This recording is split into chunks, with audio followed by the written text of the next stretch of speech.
concernant les lois du Shabbat. On va voir encore, Bezrat Hashem, quelques halachot très intéressantes et qui sont très fréquentes. La première halakha, on a expliqué déjà à plusieurs reprises que le Shabbat, il y a trois sortes de kelim, trois sortes d'ustensiles. Et je m'explique tout de suite.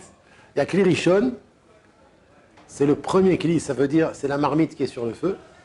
Kli Sheni, c'est la marmite, le Kli, l'ustensile, l'assiette, on va dire, dans laquelle on a déversé le manger qui est chaud dedans. Ça, c'est l'assiette dans les Kli Sheni. Et il y a Kli Shlishi, c'est, on va dire, une deuxième assiette qu'on a passé de la première à la deuxième assiette. Trois kelim. C'est quoi le neuf kamina? C'est quoi la différence entre ces trois kelim? Kli Rishon, il est tout le temps mevachel, même quand on l'a sorti du feu, tant qu'il est chom, tant qu'il est chaud, à une température de yad soledet. Kli Sheni, il n'est pas mevachel, sauf kalé abishul. Et Kli Shlishi n'est pas mevachel, même kalé abishul. Là, j'ai fait une petite razara de tout ce qu'on a vu jusqu'à présent. D'accord, ça va? C'est bon? Maintenant, moi, quand j'étais... Voilà, on commence un chidouche maintenant. Moi, quand j'étais petit, ma maman, Zichron Ali Rachel, me donnait des pommes de terre, des fois entières, et j'avais un jeu. C'est quoi le jeu? Je disais, maman, je vais faire un volcan dans l'assiette. Et je coupais la pomme de terre et la fumée, elle sortait. C'était un jeu. Et quand j'ai grandi, je me suis dit, tiens, ben, si c'est comme ça, peut-être que tout ce qu'on a dit, Kli Sheni n'est pas mevachel, c'est que dans la soupe, ou dans toutes sortes d'aliments liquides, que, je vous rappelle le Tosfot que j'ai dit il y a quelques semaines, quelqu'un a posé la question, je crois. Pourquoi Kli Sheni n'est pas mevachel? Kli Rishon, c'est mevachel. Kli Sheni, c'est pas mevachel, mais pourtant, si tu mets le doigt dans la soupe quand elle est chaude, dans la marmite, et que tu la passes dans l'assiette, et tu mets ton doigt dans l'assiette, dans les deux, c'est presque la même température. Je veux dire, c'est même... Yad Soledet, c'est sûr. L'assiette, c'est sûr que c'est Yad Soledet. Alors pourquoi Kli Sheni n'est pas mevachel? La réponse que Tosfot a donnée, c'est les parois. Vous vous rappelez? Kli Rishon, comme les parois de la marmite étaient sur le feu, c'est pour ça que quand tu mets quelque chose dans la soupe qui est sur le feu, c'est mevachel. Même quand elle n'est pas sur le feu, que tu l'as sortie tant qu'elle est dans la marmite. Parce que les parois, elles sont encore chaudes, donc elles maintiennent la chaleur, et ça peut influencer, et ça peut cuire ce qu'il y a à l'intérieur. En fait, c'est pas les parois qui... Je rentre pas dans la je parle pas encore de la clipa. Par contre, Kli Sheni, je continue Tosfot. Par contre, Kli Sheni, vu que les parois n'étaient pas sur le feu, les parois, elles maintiennent pas la chaleur, elles vont en refroidissant. Et vous savez tous que Bichoul, c'est pas quelque chose qui se fait en un instant. Bichoul, c'est un processus qui prend, au moins, même dans Kalé Bichoul, quelques secondes. C'est pour ça que la Torah nous enseigne Kli Rishon, il est mevachel, et Kli Sheni n'est pas mevachel. Et je me suis posé la question, mais dans une pomme de terre, la pomme de terre, elle n'est pas au contact des parois de l'assiette comme la soupe que je verse dans l'assiette. Et donc peut-être que dans la pomme de terre, quand je la sors par exemple Shabbat de ma marmite, comme elle n'est pas entièrement au contact de l'assiette, ça veut dire la pomme de terre, elle ne s'étale pas dans l'assiette. C'est un écouda de la pomme de terre, un point de la pomme de terre qui est dans l'assiette. Mais le reste, il reste chaud. Alors peut-être que, je dis tout de suite la halakha, quelque chose de gouche. Gouche, c'est un morceau de viande, une pomme de terre, pas de la soupe, pas de la soupe. Même dans Kli Sheni, il est mevachel. C'est ça la question que je me suis posée. C'est clair pour tout le monde? Ça va? Mais en vérité, c'est une grande machloket à poskim.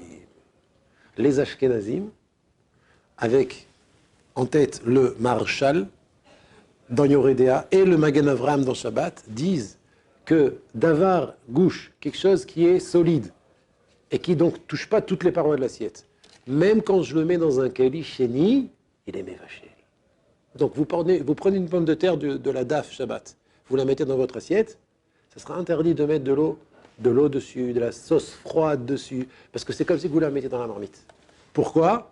Parce que la pomme de terre, vu qu'elle n'est pas en contact elle n'est pas entièrement en contact avec les parois de l'assiette, puisque la svara, l'explication pour laquelle Kli Sheni n'est pas mevachel, c'est parce que les parois de l'assiette refroidissent l'aliment. Dans la pomme de terre, on ne le dit pas. Ça, c'est les Ashkenazim. Mais les Sfaradim sont mékilim. Et ils disent que Kli Sheni n'est pas mevachel, même dans quelque chose qui est gouche. Gouche, c'est un morceau. C'est un morceau. C'est pas seulement dans la soupe qui est refroidie par les parois de l'assiette, même dans quelque chose de solide et un morceau qui reste fermé. Donc, je vous rappelle le petit jeu que je faisais quand j'étais enfant, je coupais la pomme de terre et il y avait la fumée qui sortait. Donc on voit vraiment que ça garde la chaleur. Quelque chose de solide garde plus longtemps la chaleur quelque chose de liquide. D'ailleurs, je me rappelle un autre jeu, c'est que quand on mettait une purée chaude à un enfant dans l'assiette, on étalait la purée sur les parois de l'assiette pour qu'elle refroidisse. Donc on voit que le fait que c'est au contact des parois, plus, alors ça refroidit plus rapidement. Alors qu'une pomme de terre, ça sert à rien. La pomme de terre, elle est bouillante. Et ce qu'il faut faire, c'est l'ouvrir et l'écraser ou la disperser dans l'assiette, mais sinon elle reste chaude. Donc bien que les Ashkenazim sont mahmirim, et ils disent que quelque chose qui est gouche, donc l'isheni c'est mevachel, nous les Sfaradim on est mekilim, et on permet donc de mettre une soupe froide ou une sauce froide, même sur une pomme de terre bouillante, si elle est dans l'assiette, parce que klisheni n'est pas mevachel, même dans quelque chose de gouche. Gouche en hébreu c'est un morceau, gouche c'est un morceau. Je mets 15 morceaux de pommes de terre bouillants dedans. Ou je verse sur 15 morceaux de pommes de terre une soupe. Ah si, ça change énormément, la question est très bonne. La question est très bonne, j'explique. Voilà, encore une différence. Le premier cas qu'il a donné Rabbi Amir. Encore une différence entre les Sfaradim et les Ashkenazim. Vous avez une soupe froide dans l'assiette. Ou pas seulement froide, ouais, elle est tiède. Est-ce qu'on a le droit de prendre une pomme de terre bouillante et la mettre dedans? Eh bien, selon les Ashkenazim, non. Parce que comme la pomme de terre, elle est bouillante, même dans l'assiette, elle est mévachelle, donc elle va cuire la soupe qui est à moins de Yad Soledet. Et selon les Sfaradim, c'est permis. Pourquoi? Parce que d'avoir gouche dans klisheni n'est pas mévachel. Par contre, de verser, c'est la prochaine halakha, de verser directement de la marmite, ouais, ça s'appelle irouille mikli rishon, c'est mévachel. De verser irouille mikli rishon, c'est mévachel, donc c'est assour. Irouille mikli rishon, c'est assour. On y arrive, c'est la suite. Irouille klisheni, c'est moutar. En tout cas, on s'arrête là pour la première halakha. Est-ce que quelqu'un a une question? C'est clair? Ça va? Donc, rappelez-vous, le chidouche qu'on apprend aujourd'hui, d'avoir gouche, quelque chose qui est un morceau, même qu'il est bouillant, selon les Sfaradim, Bekli, Sheni, il n'est pas Mevachel. On pourra donc mettre dessus toute chose qui est froide.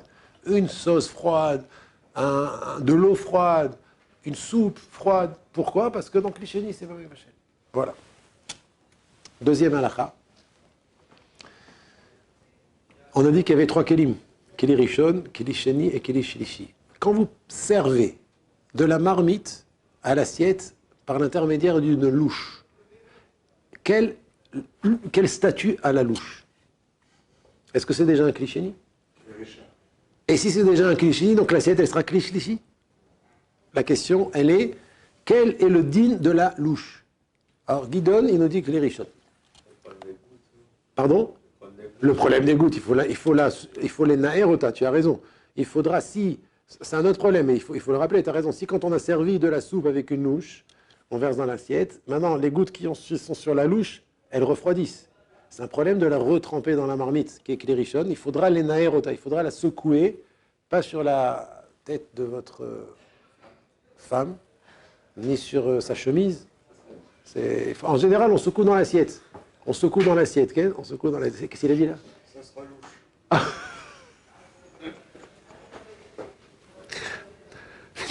J'ai jamais vu ça. À la minute. Vous en avez raté une tout à l'heure. C'est extraordinaire. J'ai jamais vu ça. Non, il faut le cacher, hein. Il faut pas en parler. Parce qu'après, il va devenir célèbre. Ça sera louche. Je vais essayer moi aussi d'en faire, d'accord? Donc, ça c'est un problème qu'il faut faire attention, tu as raison de le préciser. Maintenant, moi je passe une question, Klisheni, il faut savoir, si la louche elle est indigne de Klirishon, comme il veut dire Guidon, donc l'assiette elle aura un digne de Klisheni, c'est Mevachel Kalé Abichoul. Par contre, si la louche elle a un digne de Klisheni, alors l'assiette aura un digne de Klishlishi, on pourra mettre dedans des Kalé Abichoul. La halakha nous dit comme ça. Si la marmite était sur le feu, au moment où on a pris avec la louche, elle a un digne de klirishon, comme tu as dit, et donc l'assiette a un digne de klisheni. Mais si la marmite est sur la table, et vous prenez avec une louche le contenu de la marmite, la louche a un digne de klisheni, et donc l'assiette aura un digne de klishlishi. Masvara, pachout, c'est que la marmite, bien qu'elle ait un digne de... Vous avez vu le regard qu'il m'a fait Amir, il m'a fait comme ça. Qu'est-ce que ça veut dire? C'est la même chose. Je comprends pas ce que tu dis. Il a raison. Mais il a raison. Pourquoi? Parce qu'on a dit tout à l'heure. Oh, on a dit que klirishon, même quand tu le sors du feu, il garde son nom de klirishon. Donc si c'est comme ça, pourquoi la louche? Pourquoi la louche? Tu vas lui donner, quand tu puises de la marmite qui est sur le feu, alors la louche elle a un digne de klisheni. Et quand tu puises de la marmite qui est sur la table, la louche elle a un digne de klishlishi. Joël Rabbi Amir, j'ai compris sa question. D'accord, c'était ta question? De ses yeux, j'ai compris. Mais si la marmite, elle a un nid de Klirishon ici et ici, alors pourquoi ça changerait le statut de la louche? Hein? La louche, c'est pas en un mot. J'ai un copain, il s'appelait Israël Lalouche. Attention, j'ai dit, on fait pas de blague trop. La louche, c'est Constantinois, non, la louche? Le louche. Très bien. C'est chez la Tova. Très bonne question. Quelqu'un veut proposer une réponse? Quelqu'un a pas... Oui, attends, une seconde. Avant d'arriver à ta question, c'est une très bonne question dont je n'ai pas la réponse. Je vous dis tout de suite, je n'ai pas la réponse. Quelle? J'écoute, Guidon. Pour qu'il garde son statut de Keli Rishon, qu'on puisse le reposer sur le feu, il y a une manière dont on peut faire. Oui, c'est Chazara. On le garde en main. Oui, il y a plusieurs conditions. Mais la plus importante, c'est que s'il y a dans du liquide, il ne faut pas que ça descende à moins de Yad Soledet. Parce que sinon, tu émets. Il faut le garder en main. Et en plus, le garder en main, ne pas le poser par terre. Ça veut dire que la louche, elle serait toujours Keli Rishon. Si tu avais une louche dans la marmite, oui. Si la louche, elle était dans la marmite, quand elle était sur le feu. Non, elle n'était pas là. On laisse pas une louche dans la marmite. Ça arrive. Bien sûr, ça arrive. Okay. Autre question. Si elle n'était pas sur le feu, comment ça se passe? Eh ben, la louche, quand elle est... Même si on le tient, en fait, ma question, c'est, même si on le garde, avec toute la procédure qu'il faut faire, le Keli Rishon, on fait tout en sorte qu'il reste Keli Rishon, c'est-à-dire la température, elle ne baisse pas à Yad Soledet, Très bien. on le garde en main, Très bien. et la louche, on la prend, et elle reste toujours Keli Rishon. Si la louche est dans la marmite, peut-être. Non, si elle n'est pas dans Mais moi, je n'ai pas parlé de ça. Si elle n'est pas dans la marmite, il n'y a pas de problème. Si tu prends d'une marmite qui est sur la table avec une louche, la louche, elle est Klisheni. Je ne parle pas de la loi de Chazara. Quand est-ce qu'on a le droit de remettre une marmite sur le feu? C'est pas mon. Non, je parlais juste que d'où tu prends, l'endroit où tu prends avec la louche la nourriture de la marmite, ça va changer le din de la louche. Okay? Quand tu puises une marmite avec une louche qui est sur le feu, la louche a un din de Klirishon. Sur le feu, il y a de beau. Non, voilà, je vois que tu n'as pas compris ce que j'ai dit. Sur le feu, c'est mamache. Elle est sur la plaque. Elle est sur la plaque. Et tu veux laisser la marmite sur la plaque parce que tu sais que tu as des invités qui vont venir manger dans 1 heure. D'accord? Donc tu veux pas qu'ils mangent froid. Mais d'un autre côté, tu veux servir tes enfants et ta femme. D'accord? Donc tu laisses la marmite sur le feu et avec la louche, tu te sers. Alors là, la louche, elle a un din de Klirishon. Mais si tous les invités sont à table, tu amènes la marmite à table. Alors là, quand tu sers avec la louche, elle a un din de Klisheni. C'est bon, c'est clair? Et grand nafkamina, l'assiette. Dans le premier cas, l'assiette elle aura un din de Klisheni. Dans le deuxième cas, l'assiette aura un din de Klishlishi et nafkamina qu'elle est abishul. Donc tu pourras mettre des feuilles de thé si tu aimes du thé, si tu manges tes plats avec du thé, tu pourras mettre des feuilles de thé dans ton assiette. Si elle est sortie du feu, la louche, elle a un din de Keli Sheni. Voilà. Pas besoin de la secouer. Il y a fait, quand tu la remets dans la marmite. Ouais. Ah si, parce que la marmite, elle garde son din de Klirishon. Ah si, vadaï. J'ai dit que Klirishon, même quand on l'a sorti du feu, il a un din de Klirishon. D'où la question de Amir. Alors l'Amir, il insistait comme ça. Pourquoi quand le louche, quand je prends du feu, c'est Klirishon, et quand je prends sur la table, c'est Klisheni? Les deux, c'est Klirishon. La marmite dans les deux cas, c'est Klirishon. Très important. Qu'est-ce que tu poses comme question, Mickaël? J'ai demandé que les chiffres, on peut mettre Kalé Abishul. les feuilles de menthe. Oui, parce qu'on a dit c'est Kalé Abishul. Klisheni non, parce que c'est pas Kalé Abishul. Les feuilles de menthe, en vérité, il y en a qui permettent. Feuilles de menthe. Oui, on parle de vraiment Kalé Abishul. Kalé Abishul, c'est des feuilles de thé, par exemple. Des feuilles de thé, c'est des feuilles qui ont séché, ils sont faciles à cuire. Les feuilles de menthe fraîches. Alors, c'est pas Kalé Abishul. Feuilles de menthe fraîches, tu peux les mettre dans le Klisheni. Entre parenthèses, oui, je répète. J'avais dit une fois. Pourquoi? Parce que. Vas-y, je t'écoute. Parce qu'il y avait le tissu, là. Voilà, le sachet de thé. Le sachet. Non, mais je parle pas de ça maintenant. Je vous ai dit une fois que c'est interdit de mettre des feuilles de menthe dans un verre de thé, Shabbat. Parce que c'est Kalé Abishul. Si c'est de la menthe fraîche, c'est permis. Parce que la menthe fraîche n'est pas considérée comme Kalé Abishul. C'est que les feuilles de thé sèches, qui sont considérées comme Kalé Abishul. D'accord? Et d'autres choses qui sont considérées comme Kalé Abishul. Oui. De Kalé Abishul? Oui, non, selon le Chazonish et le Rabbi Tzion comme ça, il est posek, il n'y a que ce qui est Mefourash qui est Kalé Abishul qu'on craint que c'est Kalé Abishul. Ce qui n'est pas Mefourash, c'est pas Kalé Abishul, tu peux le mettre dans le Klisheni. Ouais. Oui. Je t'écoute. Quand on secoue la louche, pourquoi là, on n'a pas besoin de la sécher complètement? J'ai ramené le Rav Ben Sion il y a 2 jours, qui dit que quelque chose qui a cuit avant Shabbat, on peut le mettre dans le Kérishon, même si ça refroidit. Donc, mais mettre selon ce Rav Ben Sion, c'est même pas besoin de la secouer, la louche. Bichlal. Pourquoi? Parce que la soupe, une fois qu'elle a refroidi, juste avant l'été, elle a cuit. Donc, si elle a cuit, on avait 4 raisons. Je ne sais pas si tu te rappelles. 4 raisons. Tu te rappelles?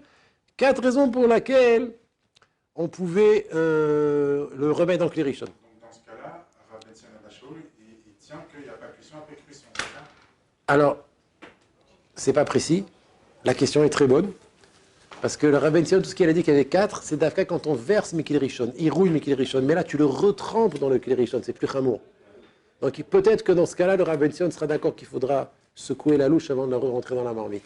C'est bon? En tout cas, je veux que les choses soient claires à Botaï. Je veux qu'on sorte toujours avec quelque chose de clair. Ce qu'on a appris aujourd'hui, c'est 2 choses. 2 choses. La pomme de terre dans le Klisheni, selon les Sfaradim, elle indigne de Klisheni, première chose. Et deuxième chose, quand tu puises une soupe d'un Kli Rishon, ça dépend où se trouve la marmite. Si elle est sur le feu, la louche a le même dîne que la marmite. Si elle est sur la table, la louche, elle n'a pas le même dîne que la marmite. Bien que la marmite sur la table, elle reste Kli Rishon, la louche, elle a déjà un dîne de Klisheni. Je vous remercie.